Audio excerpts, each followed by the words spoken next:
Muito bem, queremos cumprimentar a todos com a paz do Senhor, a graça e a paz. Que Deus abençoe a sua vida. Estamos nessa série sobre o Natal e o nome do menino.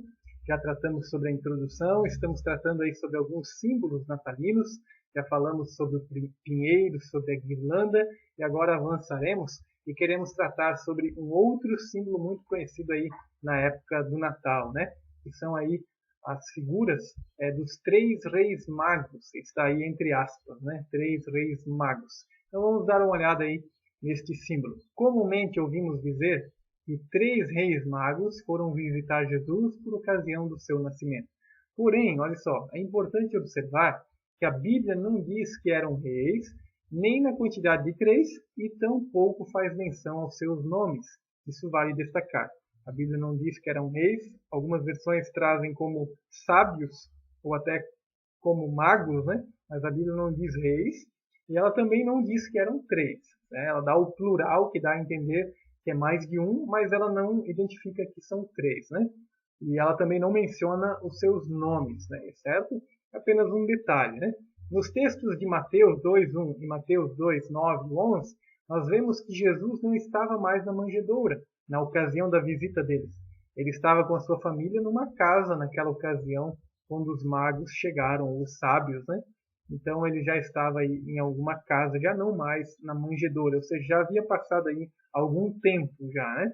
Observe, conta-se que os nomes dos três reis magos, estamos usando aqui entre aspas, observe, né? Os três reis magos, porque é comumente assim que é dito, né? Então observe que está entre aspas. Os nomes eram Baltazar, Melquior e Gaspar. Isto não está na palavra de Deus, não está na Bíblia, isso está ligado a algum tipo de tradição, certo? Então os nomes estão aí, né? Comumente aceitos dentro de algumas tradições, né? Então o primeiro, o Baltazar, a respeito dele, disse que era rei de um país que o sacerdote havia morrido, e isso simboliza então a frieza espiritual, e após ter um sonho de que nasceria uma luz que iniciaria uma nova era na Terra, e que o sinal seria uma estrela, o Baltazar então partiu para Jerusalém, através desse sinal. Né? Observe ainda também o segundo, que é o Melquior. O que se menciona sobre este rei é que ele reinava sobre um país do sul do Oriente, que estava passando por uma grande guerra. A situação era calamitosa. Após ter uma visão sobre uma caverna onde havia uma criança deitada em seu berço e uma estrela que pairava sobre a sua cabeça, ele ouviu uma voz que disse: segue essa estrela, pois ela trará paz à terra. Então você tem aí estes homens geralmente sendo instruídos de alguma forma, né? E perceba que eles não eram judeus, eles de alguma forma nos seus países, nas suas regiões, eles ouviram, né, de alguma forma a respeito da pessoa de Jesus. Talvez, quem sabe, alguma profecia do Antigo Testamento sobre a vinda do Messias, talvez eles tinham conhecimento disso, mas de alguma forma eles ficaram sabendo, né? Observe aí também na letra C o Gaspar. A respeito dele, né, conta-se que ele era um rei africano que estava preocupado com a prolongada seca em seu país.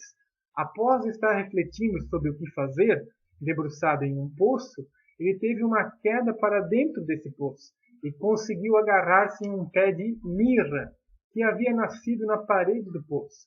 Ele teve uma visão aonde via uma estrela muito brilhante sobre a cabeça de uma criança adormecida. Então, reuniu-se com os seus conselheiros, orou pedindo chuva e milagrosamente foi atendido. Assim, então, seguiu viagem para Jerusalém.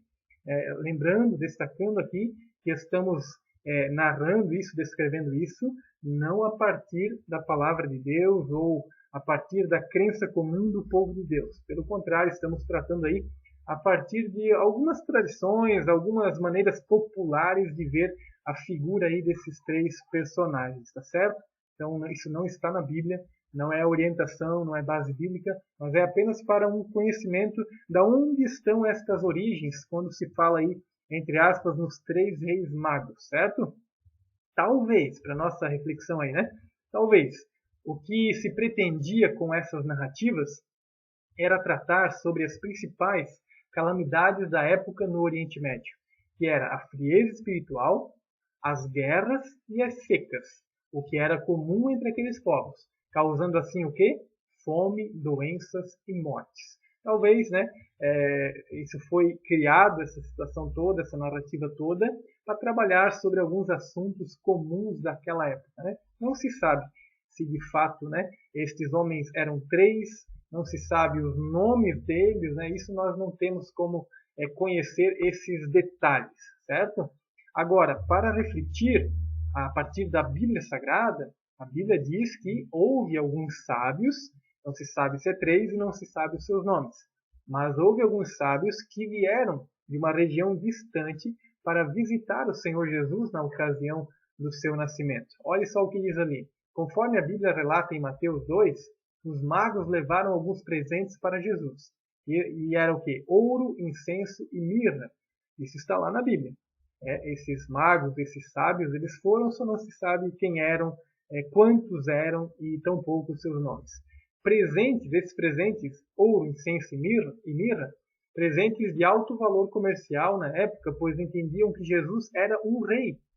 Na verdade, mais até do que isso, né? É importante termos o mesmo entendimento hoje também. Estamos diante do rei da terra, do rei sobre as nações, o Senhor Jesus. Para a nossa reflexão, o fato é que estes sábios foram visitar Jesus e o adoraram. Isso é o mais importante. Esse é o ponto que nós devemos pegar, né? A atitude daqueles sábios, a ida destes homens, saindo de uma região distante e indo ao encontro do Senhor Jesus para fazer o quê? Para adorar a Ele, para bendizer ao seu nome, para engrandecer a Ele, para louvar ao Senhor Jesus. Então isso é maravilhoso na atitude destes homens, né? Sejam eles quantos forem, sejam eles talvez, seja qual for os seus nomes, nós não sabemos, mas eles foram adorar ao Senhor Jesus. Talvez se atribua o número de 3, né? Os 3 reis magos, talvez pelos 3 presentes que é mencionado, o ouro, o incenso e mirra. Talvez por isso atribui-se o número de 3. Mas, lembrando, a Bíblia não diz quantos eram, também não diz os seus nomes e não dá detalhes sobre a vida deles, certo? Mas uma coisa a Bíblia destaca, que eles foram adorar o Senhor Jesus. Hernandes Dias Lopes, em seu comentário do livro de Mateus, diz o seguinte: o ouro é o presente para um rei, o incenso é o presente para a divindade, e a mirra é o presente para quem está destinado a morrer. Isso é maravilhoso, né? Então, na pessoa de Cristo, você tem o rei, você tem a divindade e você tem a sua ida para a cruz, a morte em favor de pecadores, né? Então, esses 3 presentes podem estar associados a isso. Muito bem observado aí pelo Hernandes Dias Lopes, né? Que Deus venha nos guardar e nos abençoar e que a mesma atitude que houve no coração daqueles homens, a mesma atitude, o mesmo empenho, o mesmo desejo de adorar o Filho de Deus, venha também estar em nossos corações, amém? Que Deus abençoe a sua vida, que Deus abençoe a sua família. Tratamos aqui então sobre alguns símbolos de Natal. Já falamos sobre o pinheiro, sobre a guirlanda, sobre os reis magos ou os sábios, né? E agora vamos ver então sobre a questão do presépio, tá certo? Deus abençoe, um grande abraço a todos.